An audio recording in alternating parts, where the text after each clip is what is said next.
जय हिंद दोस्तों। आज हम लोग बात करेंगे जो कि चीन और भारत का फेस ऑफ हुआ है मई जून के महीने में, और जो अभी तक पूरी तरह से रिजॉल्व नहीं हुआ है।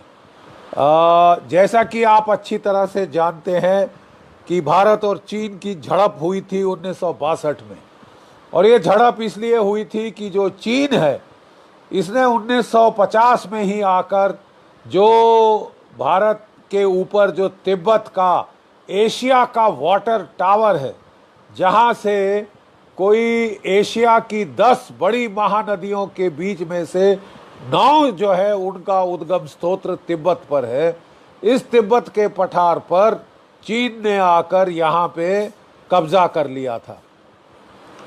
और जो हमारी ब्रह्मपुत्र नदी, जो हमारी सतलुज नदी, जो हमारी जो और नदियां हैं, बड़ी बड़ी नदियां, इन सब के ऊपर अब चीन का नियंत्रण हो सकता है तिब्बत के पठार से। तिब्बत पे जब चीन ने कब्जा कर लिया तो जो वहाँ के शांति प्रिय बौद्ध देश था उसका खात्मा हो गया। वहाँ पे चीन ने जेनोसाइड की है, मतलब एक नस्ल को ही ख़त्म करने का प्रयास किया है, और बड़ी मुश्किल से वो नस्ल बची है क्योंकि 80,000 वहाँ से लोग भागकर भारतवर्ष में आ गए और यहाँ उन्होंने अपने जीवन शैली, अपनी संस्कृति को जिंदा रखने का प्रयास किया है। ये जो तिब्बत के दलाई लामा थे, ये 1959 में भारत इनको शरण लेने आना पड़ा क्योंकि तिब्बत में क्रैकडाउन कर दिया था चीन की सेना ने। इस क्रैकडाउन के चलते जब वो भारत में आए तो चीन का वैमनस्य बहुत बढ़ गया भारत के प्रति, और 1962 में उसने भारत पे हमला कर दिया। वह नेहरू युग था, उसमें पंचशील, अहिंसा, सत्याग्रह इत्यादि इत्यादि की ज़्यादा बातें होती थी। सैन्य शक्ति को बुरी तरह से जंग लग रहा था। वो नेहरू जी तो चाहते थे कि भारत में कोई सेना की ज़रूरत ही नहीं है साहब, कि हम जो है केवल पुलिस से काम चला सकते हैं। ये उन्होंने भारत के पहले जो ब्रिटिश आर्मी चीफ थे जनरल सर रॉय बुचर, उसको कहा था कि मुझे तो कोई ज़रूरत नहीं है क्या कहते हैं किसी भारतीय सेना की, मुझे एक ज़रूरत है केवल पुलिस की, क्योंकि भारत शांति प्रिय देश है, उस पर कोई हमला नहीं करेगा। चीन ने हमला किया और करारा हमला किया और हमको बुरी तरह से मुंह की खानी पड़ी, बहुत बेइज्जती हुई हमारी। इस प्रकार की दूसरी बेइज्जती भारत नहीं सहन कर सकता। मतलब आपका, अगर आप फिर चीन को ये मौका देंगे कि वो आके आपकी फिर से एक बारी बेइज्जती कर जाए, तो फिर तो चुल्लू मर पानी में डूब मरने की बात है भारत के लिए। और बड़ी खुशी की बात है कि 1962 से 2020 तक में जो है ज़मीन आसमान का फ़र्क आ चुका है। ज़मीन आसमान का फ़र्क आ चुका है हमारी जीडीपी में, हमारी सैन्य शक्ति में, हमारी ओवरऑल ताकत में। तो माजरा क्या है? देखिए, जब 1980 की दशक आई थी, तब जो है सुंदरवांशु में चीन ने एक बड़ा भारी इंसिडेंट किया था, और इस इंसिडेंट का जवाब भारत की फौज ने ज़ोरदार तरीके से दिया। सुंदर जी, जनरल सुंदर जी उस वक़्त हमारे आर्मी चीफ थे, और बड़ी फौजें उन्होंने वहाँ जमा कर दी और चीन को बड़ा जो है आक्रामक तेवर दिखाए।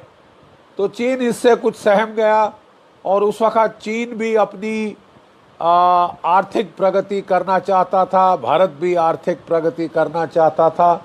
इसके चलते राजीव गांधी ने एक बड़ा इनिशिएटिव लिया और वो चीन पहुंच गए देंग ज़ाओपेंग से मिलने, जो कि उस वक़्त चीन के सुप्रीम नेता थे। उनसे वो मिले और वे जो शांति की प्रक्रिया दोनों देशों के बीच शुरू हुई। फैसला किया गया कि जो पेचीदा बॉर्डर का मामला है उसको ठंडे बस्ते में डाला जाएगा और दोनों देश अपने आर्थिक ताल्लुकात बढ़ाएंगे। दोनों देशों को ये सूट करता था। याद रहे, तब दोनों देशों का जीडीपी तकरीबन बराबर था और डिफेंस पे खर्चा भी तकरीबन बराबर था। भारत कोई 28 अरब डॉलर प्रति वर्ष खर्चा कर रहा था, चीन 32 अरब डॉलर प्रति वर्ष खर्चा कर रहा था। आज के दिन ये बढ़ के चीन 5 गुना हमसे आगे निकल गया। चीन का जो जीडीपी है आज के दिन 12 ट्रिलियन डॉलर के ऊपर है और भारत का जीडीपी 2 ट्रिलियन डॉलर पे जो है 2.5 ट्रिलियन डॉलर पे है और हम 5 ट्रिलियन डॉलर की ओर बढ़ने की कोशिश कर रहे हैं, जिसमें भी ये जो कोरोना इत्यादि ने बहुत खलल डाली। हमारा डिफेंस एक्सपेंडिचर आज के दिन कोई 72 अरब डॉलर है सालाना, जबकि चीन का सालाना खर्चा डिफेंस पे 250 अरब डॉलर है, 250 अरब डॉलर, यानी 4 गुना हमसे ज़्यादा, और उसकी जीडीपी 5 गुना ज़्यादा है। और इसी के चलते चीन जो है आज आक्रामक तेवर दिखा रहा है। ये तेवर कोरोना के काल में क्यों, ये बड़ा सवाल आता है। जब सारी दुनिया का सिर नीवा है और वो कोरोना से अपने लोगों को बचाने में व्यस्त है, तो ऐसे समय में क्यों जो है चीन ने ये आक्रामक तेवर अख्तियार किए हैं। देखिए, एक अटकल तो ये लगाई जा रही है कि कोरोना की वायरस का चीन ने अपनी वुहान की लेबोरेटरी में जेनेटिकली मॉडिफाई करके निर्माण किया। ये नेचुरल नहीं है, ये वायरस में जेनेटिकली इंजीनियर करके बनाई गई और वहाँ से ये अक्टूबर नवंबर पिछले साल के महीने में या तो एक्सीडेंटली या जानबूझ के रिलीज की गई। इससे पहले संक्रमित हुआ चीन, लेकिन याद रहे कि इसके पहले चीन ने काफ़ी इस पे जो है अनुसंधान कर लिया था और रेमडेसिविर जो दवाई है बड़ी मात्रा में इकट्ठी कर ली थी। तो इससे शक ये पड़ता है कि चीन ने जानबूझकर ये रिलीज करी थी पहले वुहान में, उस पर जल्दी नियंत्रण पा लिया, लेकिन वुहान से इसको अमेरिका, यूरोप, भारत, जापान, दक्षिण पूर्व एशिया, रूस, पूरी दुनिया में चीन ने फैलाया है, चीन ने एक्सपोर्ट किया है। नेचुरली आज दुनिया बहुत आक्रोश में है चीन से, लेकिन चीन का तो लगता है मकसद ये था कि आर्थिक दृष्टिकोण से, इकोनॉमिकली और सैनिक दृष्टिकोण से ये जो कोरोना वायरस है इसका पूर्ण रूप से फायदा उठाया जाए। देखिए, उसने अपनी प्रोडक्शन रैंप अप करी फेस मास्क की, जो कि वेंटिलेटर्स हैं, जो कि पर्सनल प्रोटेक्टिव क्लोथिंग है, और बड़े ही प्रॉफिट पे, मुनाफे पे उसने बेचना शुरू किया पूरी दुनिया को। और वो जो रेमडेसिविर है दवाई, वो बेचने की कोशिश कर रहा है और उसका वो भी बनाने की कोशिश कर रहा है, क्या कहते हैं, एक जो कि जिसको बोलते हैं ना, इंजेक्शन बनाने की कोशिश कर रहा है, जिसके चलते प्रोफिलैक्टिक, जिसके चलते वो इसको रोक कर पैसा कमाने की कोशिश कर रहा है। और साथ ही साथ क्योंकि पूरी दुनिया थर्रा गई है, हिल गई है इस कोरोना वायरस से, आप जानते हैं कि 2 ट्रिलियन डॉलर का, 2 खरब डॉलर का तो नुकसान हुआ है ग्लोबल इकोनॉमी को। और जैसा कि 1930 की दशक में बड़ा भारी ग्रेट डिप्रेशन आया था, उस प्रकार का दुनिया की इकोनॉमी को झटका लगा है। कोई 15 मिलियन लोग, यानी 15 करोड़ लोग संक्रमित हुए हैं कोरोना वायरस से, और शायद कोई 8-9 लाख के ऊपर तो बेचारे मारे जा चुके हैं। ये सब चीन की देन है और लगता है कि चीन ने इसे जानबूझ के किया कि कोरोना की वायरस की खलबल का फायदा उठाकर वो अपने जो भी फौजी मुद्दे हासिल करना चाहता है वो करे। एक अटकल लगाई जा रही है कि चीन का विचार है कि इस साल में या अगले साल में वो ताइवान पर हमला करके फतेह कर ले, और इस हमले के साथ साथ ये भी अटकल लगाई जा रही है कि चीन की फौजें पाकिस्तान के साथ मिलकर भारतवर्ष पे आक्रमण करेंगी और नॉर्थ कोरिया जो है वो दक्षिण कोरिया पे आक्रमण करेगा, ताकि पूरी दुनिया का ध्यान जो है वो बांटा जाए, जिसके साथ चीन जो है ताइवान को परास्त कर देगा। तो इसके चलते जो हम ईस्टर्न लद्दाख में देख रहे हैं वो तो फिर एक ट्रेलर सा लगता है। आपकी जानकारी के लिए इस साल अप्रैल मई में चीन की दो जो डिविजन्स हैं जो कि सिंजियांग में तैनात रहती हैं आमूमन तौर पे, एक है 6th मैकेनाइज्ड इन्फेंट्री डिवीजन और एक है उसकी 4 हाईलैंड मोटराइज्ड राइफल डिवीजन। ये युद्ध अभ्यास करने, एक्सरसाइज करने ये लद्दाख, ईस्टर्न लद्दाख के सामने आ गए। मई के पहले हफ्ते में इन्होंने एकदम से एक डैश लगाया और पंगोंगसो झील के 8 फिंगर एरिया और गालवान की घाटी के सामने ये लोग आ गए। कुछ इनके जो हिस्से हैं वो हॉट स्प्रिंग के इलाके में गए और जो 4 मैकेनाइज्ड डिवीजन थी, जो 4 हाईलैंड मोटराइज्ड डिवीजन थी, वो दौड़ लगाई उसने देपसांग और दौलत बेग ओल्दी के पास। याद रहे, हाल ही में हमने लेह से जाकर दरबुक से होती हुई श्योक और दौलत बेग ओल्डी को जाती हुई करोड़ों रुपया खर्चा करके एक बड़ी महत्वपूर्ण सड़क बनाई है। एक सामरिक दृष्टि से बहुत महत्वपूर्ण सड़क को बनाया है। चीन इसको लेकर बहुत चिंतित था और वो इसको करने की फिराक में था, इसलिए उसने अपनी जो ये मैकेनाइज्ड डिविजन हैं इनको भेजा जो है हमारी इस सड़क के बरखिलाफ। भारत ने एकदम ईंट का जवाब पत्थर से दिया और हमने भी 2 से 3 डिवीजन मोबिलाइज करके ईस्टर्न लद्दाख में पहुंचाई और चीन को फौजी फॉर फौजी, tank for tank, gun for gun हमने मैच कर दिया। ये जो है डिप्लॉयमेंट देखकर चीन भौचक्का रह गया और चीन ने जो है बातचीत का दौर शुरू करने की कोशिश करी। चीन का एम्बेसडर बोला कि हमें इसे बातचीत से सुलझा लेना चाहिए। तो इसके चलते ब्रिगेड के दर्जे, डिवीजन के दर्जे और फिर आखिरकार कोर कमांडरों के दर्जे पर बातचीत हुई, जिसमें डिसएंगेजमेंट की बात हुई कि दोनों फौजें 1.5 से 2 किलोमीटर पीछे जाएंगी ताकि जो उनका क्लोज कांटेक्ट है वो ख़त्म हो जाए और झड़प की चांसेस कम हो जाए। लेकिन पीछे जाने के बजाय हैरत की बात यह है कि 15-16 जून को, जो कि शी जिनपिंग साहब का जन्म दिवस था, उनके जो वेस्टर्न थिएटर कमांडर हैं जनरल झाऊ जोंग्क्यू, वो उसको चाटुकार की तरह इम्प्रेस करना चाहता था और उस रात उसने भारत के ऊपर अपनी फौजें भेजकर एक झड़प करी बड़ी भारी गालवान के पेट्रोल पॉइंट 16 पे। इस झड़प के चलते क्या हुआ कि हमारे कर्नल बाबू वहां चेक करने गए थे हटा है कि नहीं, और वो जब पीछे हटा है कि नहीं चेक करने गए थे तो वहां पे वो उनके ऊपर चीन की फौज बड़ी जमावड़ा इकट्ठा हो चुका था। कोई ये 30 आदमी लेके गए थे और वहां पे कोई 100-200 के करीब चीनी सैनिक इकट्ठे हुए पड़े थे।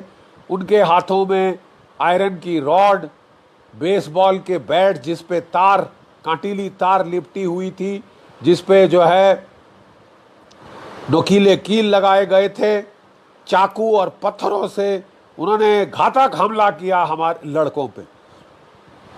हालांकि वो आउट नंबर हो गए थे, तब भी बड़ी बहादुरी से उन्होंने मुकाबला किया।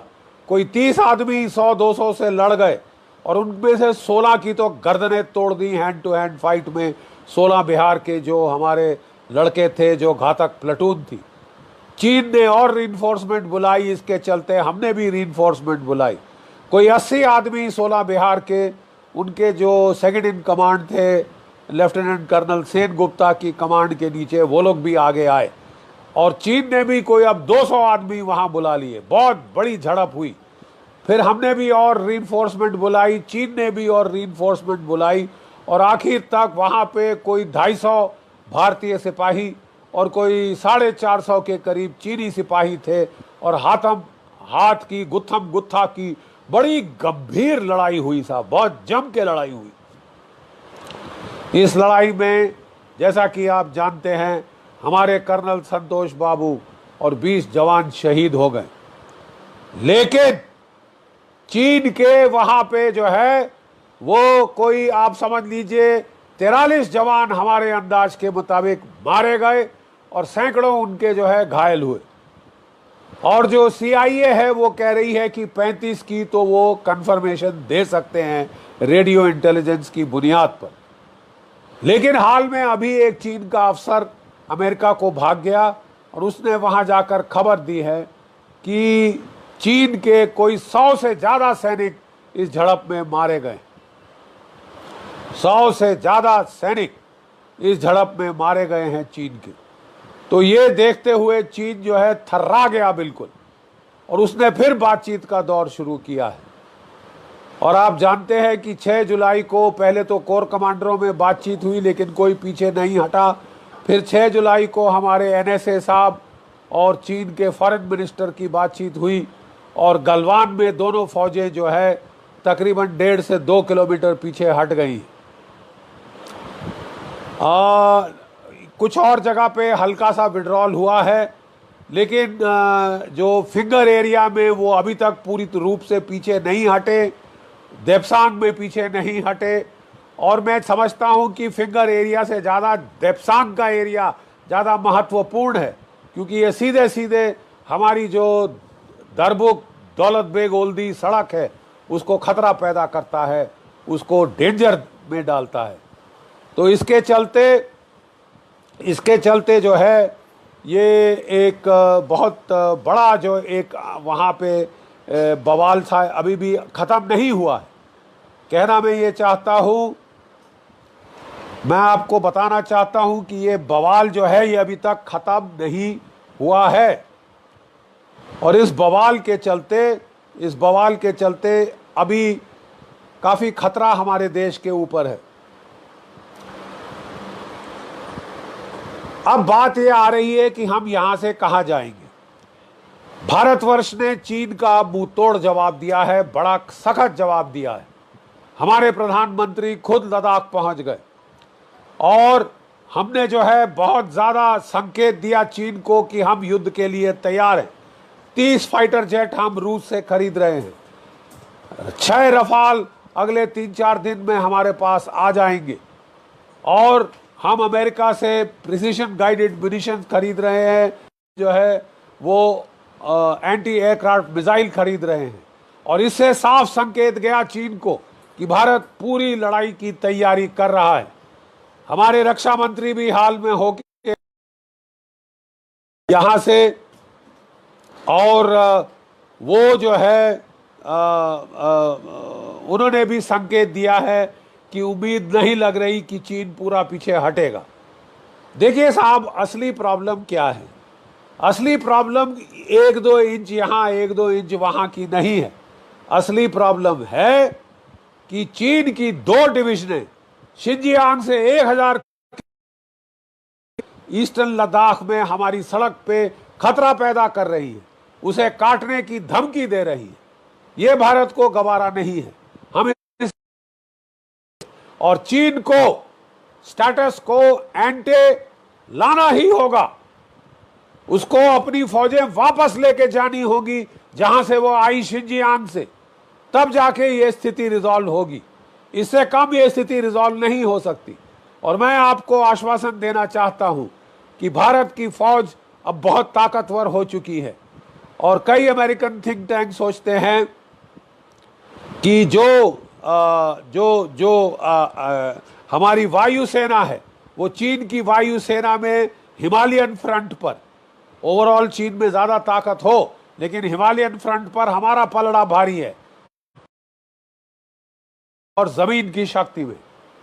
इसको लेकर हमें घबराना नहीं चाहिए। बिल्कुल हम कोशिश कर रहे हैं कि चीन शांति से पीछे चला जाए, शांतिपूर्ण वार्ता हो जाए, लेकिन हम देख रहे हैं कि ये हर साल चीन तमाशा करता है। 2013 में वो शुमार में आ गया था, 2017 में जो चीन है वो देप्सांग में आ गया था। सॉरी, 2014 में चीन देप्सांग में आ गया था। 2017 में जो चीन है वो दोकलाम में आ गया था।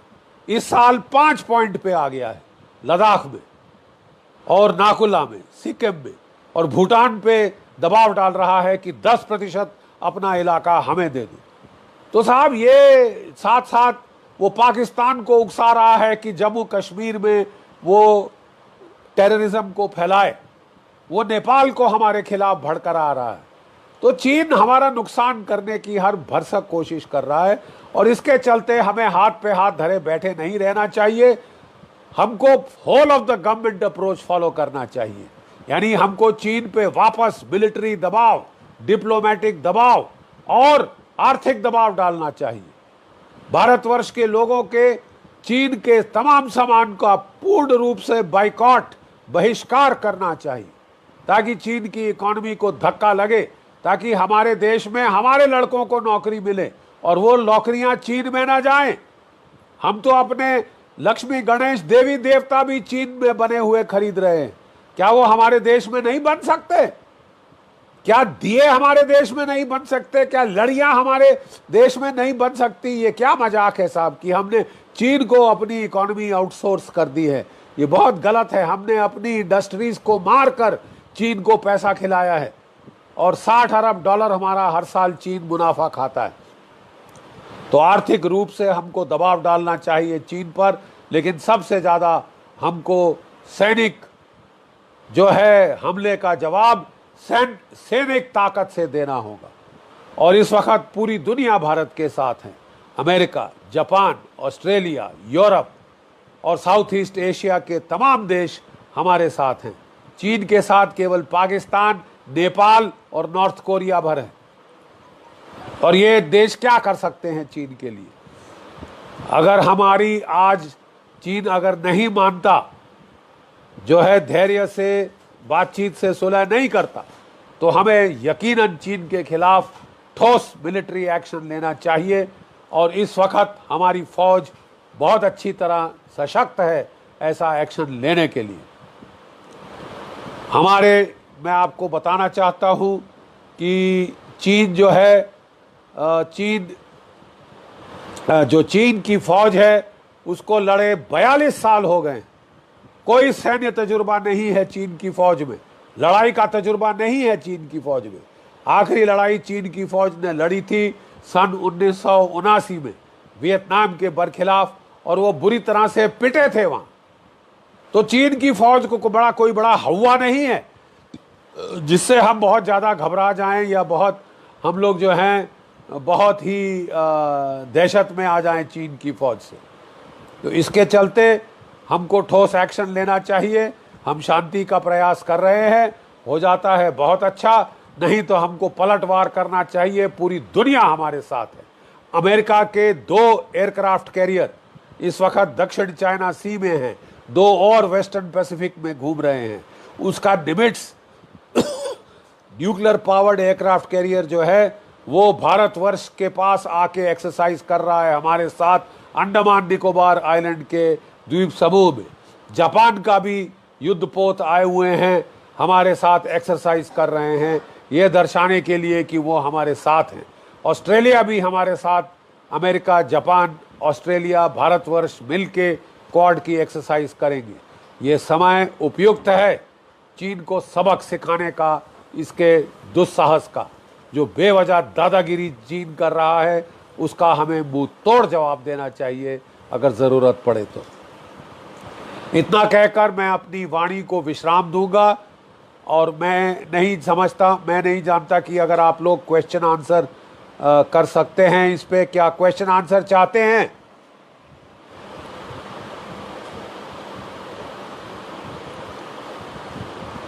अगर नहीं तो मैं बहुत आभार व्यक्त करता हूं बनारस हिंदू यूनिवर्सिटी के जो प्रिंसिपल हैं, जो आपके प्रोफेसर्स हैं और तमाम छात्रों का, जिन्होंने मुझे इतने ध्यानपूर्वक सुना है, मुझे ये एक अपॉर्चुनिटी दी है। आप लोगों के समक्ष अपने विचार पेश करने की, और मुझे पूर्ण यकीन है आने वाले दिनों में अगर कोई झड़प होती है हम पूरी तरह से हावी होंगे, विजय हमारी ही होगी। जय हिंद।